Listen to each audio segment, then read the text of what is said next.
Estamos aqui com Jo Boaler, professora de Stanford, idealizadora da Mentalidades Matemáticas, uma abordagem que está transformando o ensino da disciplina no mundo, inclusive no Brasil. Ela fundou o centro de pesquisas da plataforma Youcubed, professora de matemática no Reino Unido, autora de 9 livros, é consultora do PISA e uma das responsáveis pelo currículo de matemática na Califórnia. Ela defende que todo mundo é capaz de aprender matemática em altos níveis. Jo, primeiro, muito obrigado aqui pela presença no nosso seminário.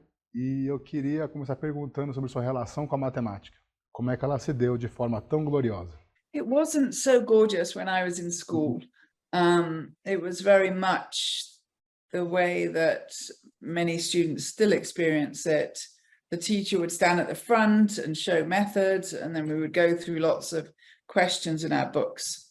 I was good at it, but I didn't think it was particularly enjoyable. I did enjoy helping my friends. Sometimes I didn't understand why the teacher was didn't seem very able to help them. So I went through school, and then I went to university, and I thought about teaching maths, and I went to university to get another degree in teaching. And that was when I was introduced to maths in a different way. And I could see it, and it was much more interesting. I also had one really good teacher in school, but I didn't have her till I was about 17. But when I had that really good teacher, she would have the students talk about the mathematics in groups. I was learning calculus at the time. And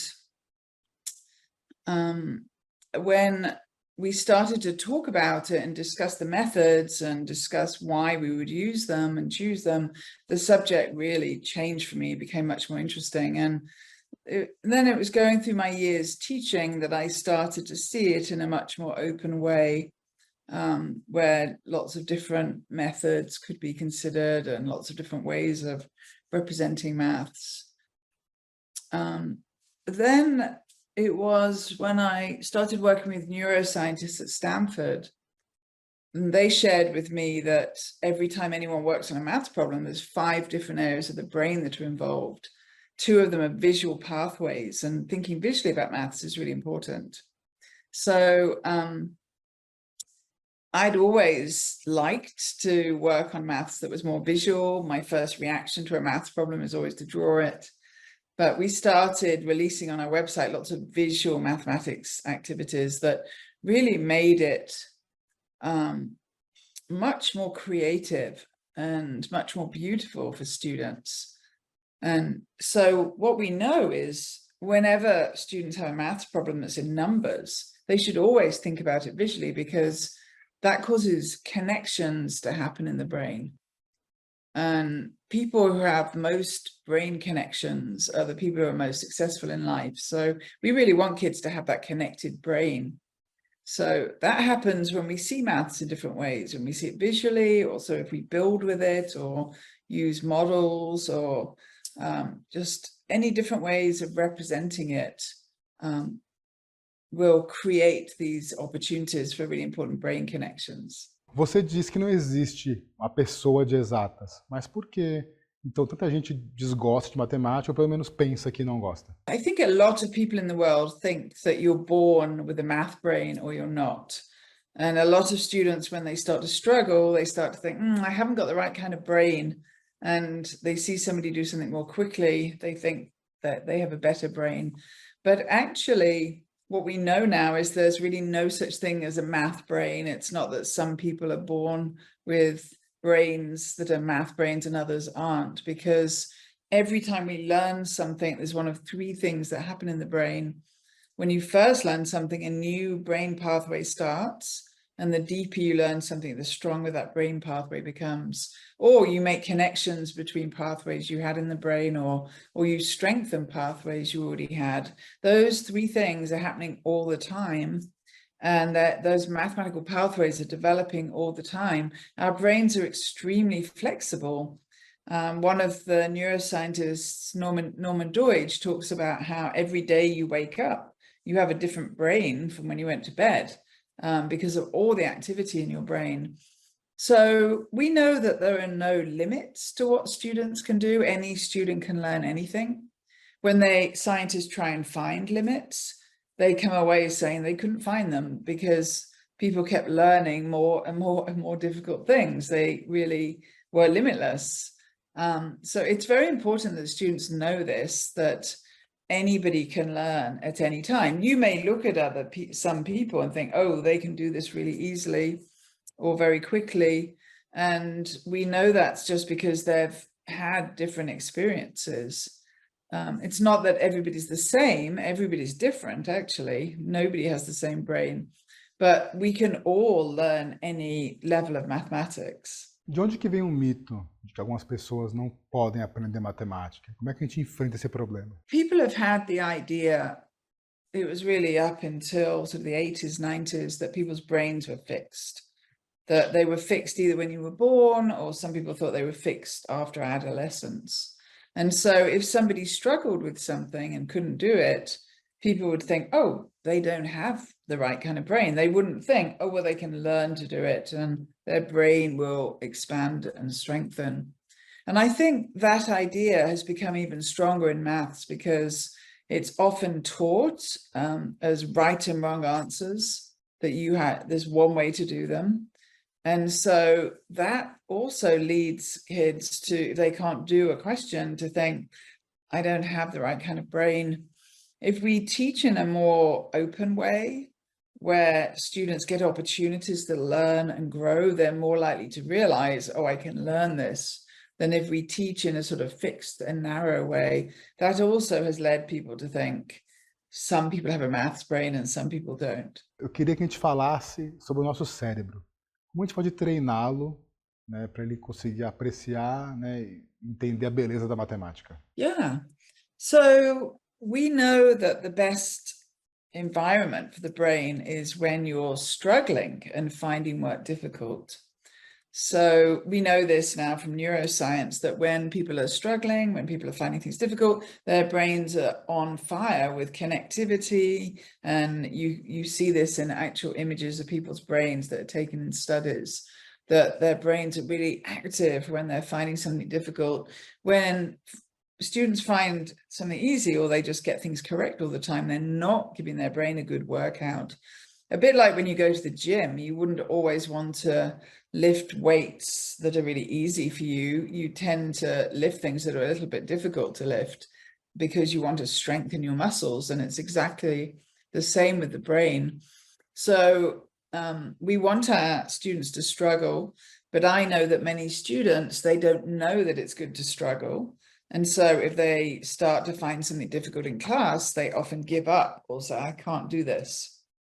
And so a really big tip for teachers is to always tell students about the value of struggle. Tell them you want them to struggle. When I teach students, I say to them, I'm giving you a really hard maths problem because I want you to struggle. That's really important for the brain.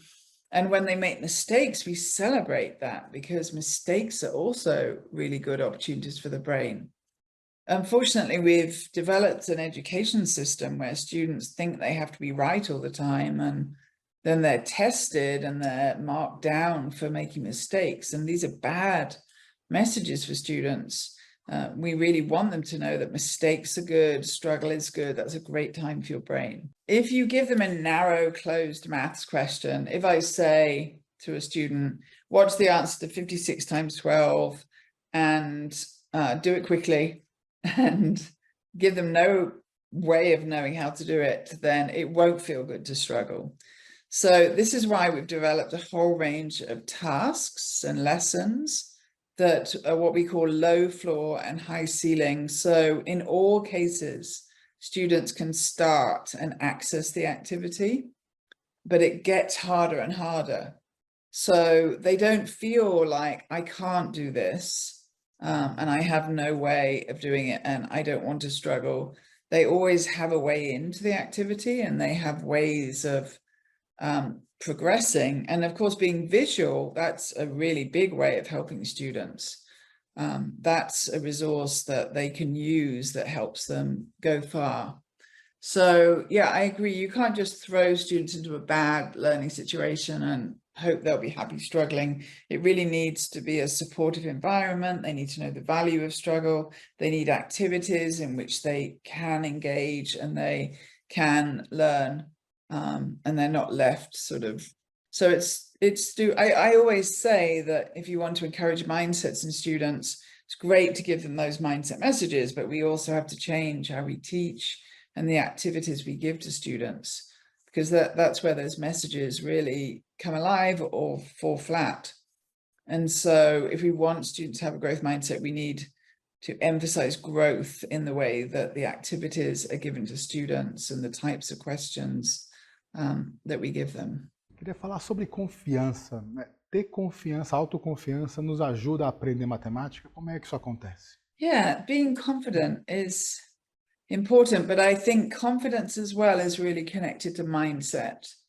What I find is that a lot of people, teachers and students, think, I can't do maths. Often they've been given very negative messages in their own schooling, and they're very unconfident. But when they understand that their brains can grow and expand and develop, and they're given these different kind of tasks that they can access, and they can see maths for themselves, they don't just look at numbers, but they can actually see how it works, they start to feel confident.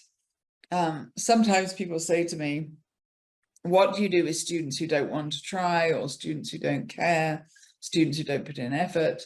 And my answer to that is always, I don't think there is any student in any classroom who doesn't care or doesn't want to do well. It's just that some students have really got the idea that they can't do well, and lots of people have told them that they're not good. And so you really have to work to help people see that they can learn and change their mindsets and then they'll start to engage. I know lots and lots of teachers who've told me that once kids have understood that they can learn and they can achieve, and maths is different, everything is different for them. They start engaging, they sort of come alive in the classroom. Sobre padrões e representações visuais, eu queria entender por que eles funcionam tão bem para aprender matemática. Né? Eu já vi funcionando, eu sei que funciona, porque ver é melhor do que ouvir. Well, I think when you see a mathematics question visually, you have another way into understanding it than if you just hear about it numerically. So I love to do this with number problems. If you have questions like 18 times 5, kids can think about that with numbers. But if they draw it out, you can actually see how that multiplication works. So visual approaches and visual versions of the maths questions can give kids an understanding of what's happening. Why does this method work? And many kids really want that, you know, that when they sit in maths lessons and people tell them lots of things, often they will ask the question, why does that work? And visual representations really help them see and understand what's happening. Um dos aprendizados mais importantes é sobre o erro. É como ele pode ser um passo, né, para irmos além, para aprendermos um pouco mais. Eu queria que você me ajudasse a entender, né, como é que a gente pode dizer para os nossos professores, né, e alunos, como é que eles podem perder o medo de errar. I think valuing mistakes is really important. And one way we can talk to students about the value of mistakes. I also like to show them what happens in the brain. There are really good images. We have them on our Youcubed website, showing what brains do when they make mistakes and how much activity there is. So I think telling them about the research and about the value of mistakes is important. Then you also have to model being okay with mistakes yourself. If you're a teacher and you always get everything right and you never struggle with anything, kids look at you and think, oh, that's a math person. They know everything. They never make mistakes. So it's actually good if you're sometimes unsure of things as a teacher, or you make a mistake even, model for students, you're okay with that because we learn from mistakes. And we really have to do a lot of work to change how people think about mistakes, because this has not been the way school has been, that we value mistakes and we encourage mistakes. I think so. I mean, if you think about the way people teach English, geography, history, they encourage students to come up with different interpretations, and they value the different things students say. Whereas often in maths class, it's about an answer. You're right or you're wrong. And students fear being wrong.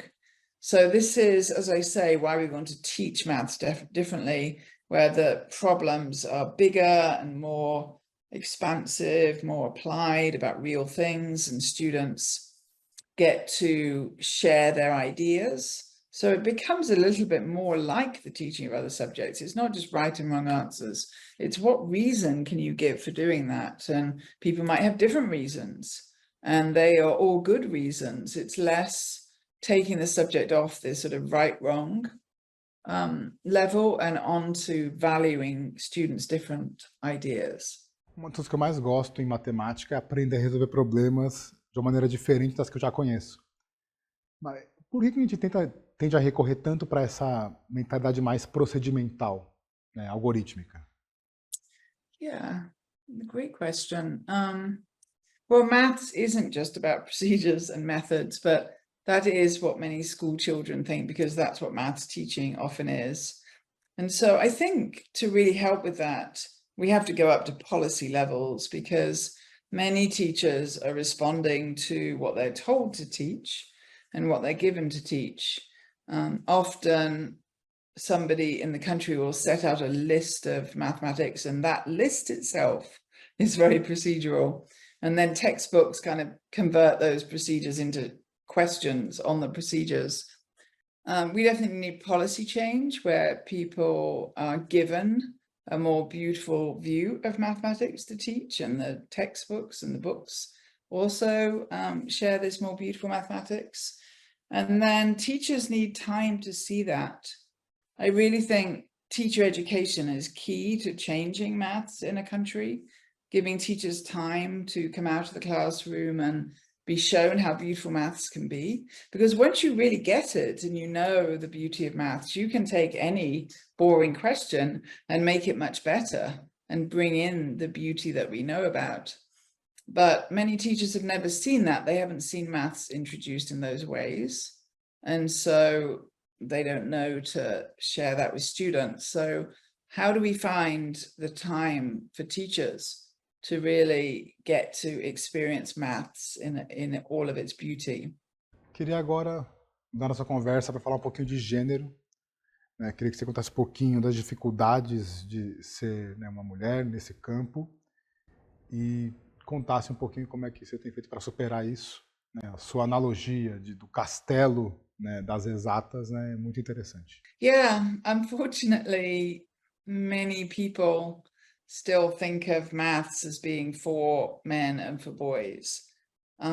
That's a strong perception that a lot of people have, and girls suffer from that because, and women teachers too. I've also suffered from that in my career. People, when I've tried to suggest maths change to people, they don't think I really should have the right to do that as I'm a woman. I know some people think that. So yeah, how do we get rid of this idea? Because girls do just as well as boys at all levels of the school system. It's not that boys are better at maths at all, but it's an image, it's something that's out there. It's been in the field for a long time. So I think highlighting girls and women who are doing really good work in mathematics, showing them mathematicians and people who use maths like scientists and technology, people using technology, giving them lots of examples of women doing that work is really important. Cada vez mais nós vemos as relações entre inteligência artificial e áreas do saber, como oncologia, redes sociais. Eu queria saber, cada vez mais resolvendo problemas complexos. Eu queria que você nos dissesse se nosso cérebro está ficando ultrapassado. Yeah, that's an interesting question. Well, What we spend a lot of time doing in schools is a type of mathematics that can be done better by a computer than people, better and faster than computers, because it's maths questions that are very narrow with one answer. Computer can do those questions. What computers can't do is the more complicated creative thinking that humans are really good at. So when we ask people to reason and problem solve and make connections and be more flexible in their thinking, they're actually engaging in a type of thinking that humans are designed for, but they don't get a lot of opportunity to think in those ways in schools. Schools very much about doing things that a computer can do, following methods, memorizing things, not thinking in these creative and complicated ways. So as we move into an era where computers can do more and more of the procedural work, we really should be helping our students do more of the making connections, thinking flexibly, thinking out of the box. At the moment, they have not managed to get computers to do that. Maybe one day they will, but not yet. A plataforma Youcubed já tem milhões de visualizações. Eu queria que você falasse um pouquinho para nossa plateia, para nossa audiência sobre ela, né? Como eles podem se beneficiar desse conteúdo.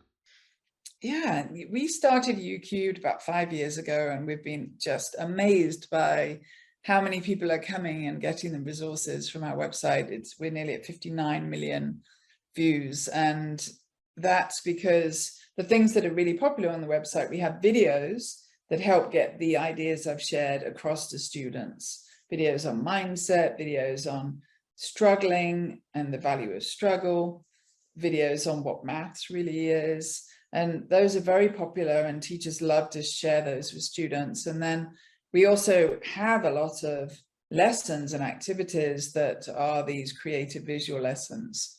We have something called the Week of Inspirational Maths that about half the countries in the US use at the start of the school year, although you could use it any time, where we've planned out lessons for teachers that are really visual and creative with mindset messages in them.